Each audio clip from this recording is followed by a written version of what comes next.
how this is set up. When we have our t-shirts, our vinyl is only 15-inch roll. So you go to File, Cutting Setup, right here, and you're going to change the width. So you want to change that. We have 15-inch vinyl. Make sure that's in inches. So we're going to put a 14-inch width area, and that gives us room for the margins. So you're going to have a 1/2-inch margin on each side. Click OK. OK, and that will resize your page. It's important that you measure. Okay, this is the t-shirt I want to do is going to say Discordia on the top, and it's going to have this symbol on the bottom. It's going to be on the front of my shirt, and then I wanted this symbol again on the back of my shirt. So what I did was I measured my shirt, put a ruler right on my chest when I was doing this decal and measured, and I came up with 10 inches. That's what I wanted. So I made this 10 inches max. If you go over that, it's going to be stretched out too much on your t-shirt. It's going to be too wide. For the back of the shirt, it might work. For the front, it's not going to for me. So size is very important here. This one right here is way too big. And remember, when we resize things, you hold Shift, or otherwise it will distort. So I'm going to do Edit, Undo. I'm going to hold Shift and resize this, and I want to get it under the 10 inches, which my letter is, and right around there. Now, this one I'm going to put on the side. If you print something, if you cut something on the vinyl cutter and there's nothing over here, you're just going to waste all that vinyl. So I'm going to probably copy and paste a couple things and put them over here. When you print a t-shirt, you have to mirror everything if you want it to look right on your shirt. So if I just print it like this, all the words are going to be backwards. So get it how you want it, and you have to do this individually before you group your items. So I'm going to click on it, and I can't remember where it is. Object, Mirror, and you can see it's going to flip it around so you can't read it. I'm going to mirror this too. Object, Mirror, Object, Mirror. And this is not lined up anymore, so I have to do that. Click back on my arrow, and I'm going to align these letters just how I want it, like that. Group them together. You can click on one and then hold Shift and click on the other, or you can highlight the whole thing. Object, Group, and now it moves together. So I'm going to move that into the corner. Now, the top right here is my cutoff. This over here, this is all wasted space. So I'm just going to take, and I'm going to put another symbol over here. I'm going to print that out. Otherwise, I'm just wasting this, and I can't reuse it. So I'm going to put that over there. That's going to go on the back of my shirt. And I happen to have a couple other symbols that I saved from previous projects. I'm going to drag one of these over, put that there as well. And I don't want to go above my lettering, so it looks like 1, 2, 3, 4, 5, 6, 7, 8, 9, 10 inches of the roll I'm going to use, and I'm going to use the whole width of the roll. So this is ready to go. Oops, you got to mirror this. Object, Mirror, and it flips it around. Okay, I'm good to go. Printing, or cutting, I should say, is the same as we did last time. You just go to your cutting page, and here's your preview. You just click OK, and my printer's not, or my vinyl cutter's not plugged in right now, but as soon as it is, you click OK, it'll print out. That'll be in the next part of the video. Since we already did a video on the vinyl cutter, I'm going to go fast this time. What you want to do is you want to load your vinyl in. This will be the smaller vinyl. So you'll load it in the color side down or the dull side up. Make sure your lever's in the down position, and that will allow you to slide the vinyl through the cutter. If there's any other vinyl in there, unload it first, obviously, and please put some tape around it so it doesn't get loose. So you'll load it through, and then remember your vinyl has to line up with the white tabs on the other side.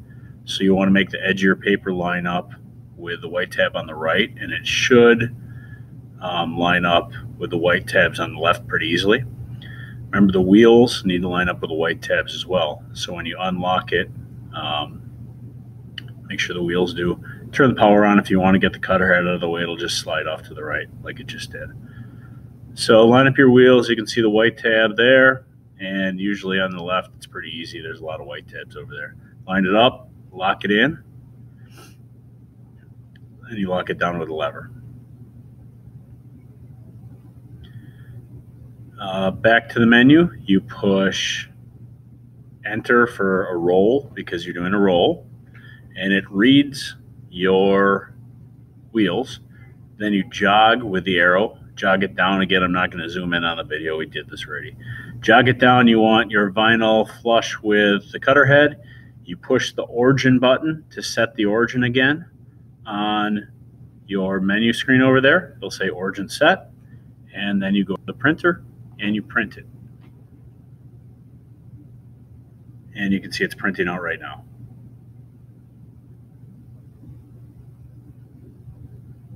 When the cutter head stops, it's done. And you can see it just stopped there. Use the arrows, jog the vinyl down until you got to stick your face right in there and look at it. But it's hard to see where the last cut is. Get the last cut down below your scissors. Try not to waste much vinyl. Try to get as close to your last cut as you can. Cut it all the way off. Turn the power off when you're done.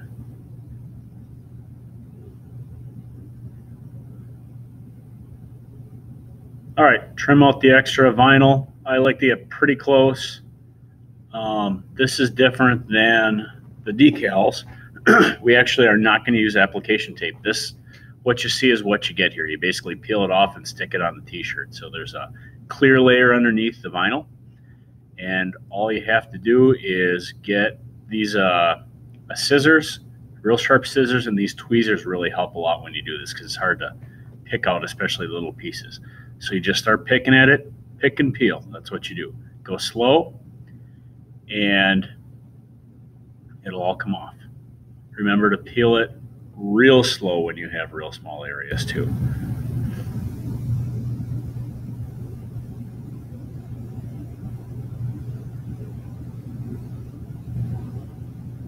When you flip it around, you'll be able to see what it looks like. Don't put the white side on anything. We don't want that to get dirty. You don't want the white side to get dirty because that's the part that actually sticks to your shirt. So make sure you keep it white side out, but you can flip it around to look at it and see how it's going to come out. Be real careful with the lettering.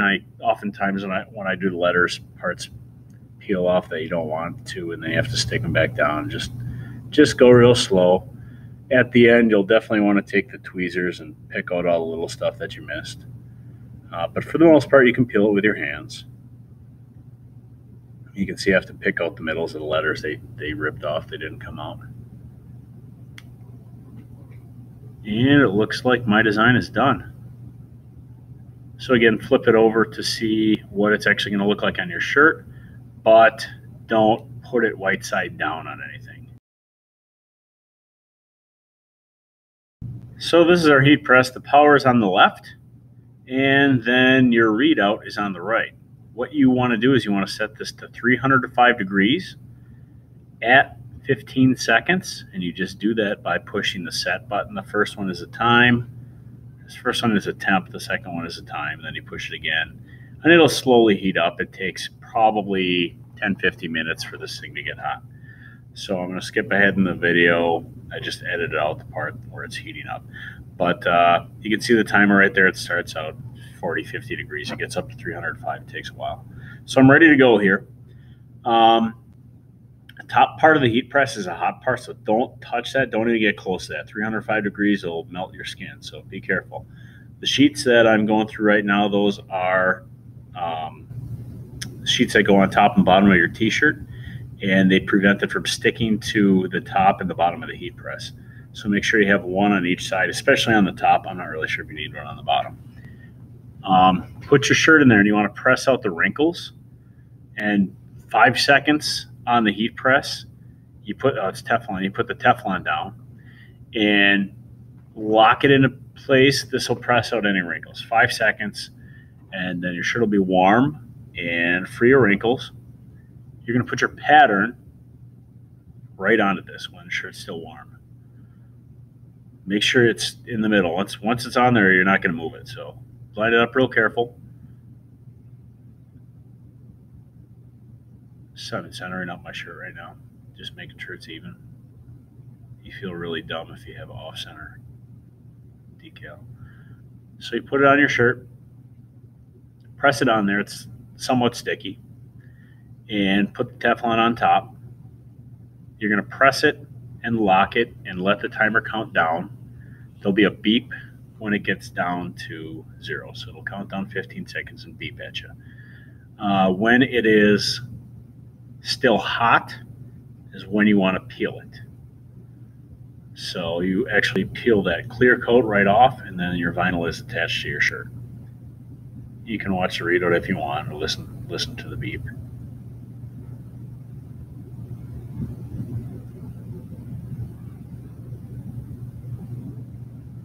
All right, so my timer goes off. Unlock it, pull it out of there. Your pressure should be set between 5, 6, and 7, by the way. Peel it right away. Watch top of your hand so you don't nail the top of the heat press there. Should come off real fast, though. It's harder to do as it gets cooler. They recommend you sort of stretch the vinyl, and don't yank on it as hard as you can. I'm just stretching it out a little bit here, and then repress. So stretch it and look for little areas that are not sticking or don't look like they're attached. Usually it's okay after one, but they just recommend you do this, so I always do it. Put your shirt back down. Same process. Make sure you put the Teflon over it, though, or all that lettering will just get stuck and melt to the top of the heat press. Lock it in, and 15 seconds on there again. Pull it off when you're done, and your shirt is complete.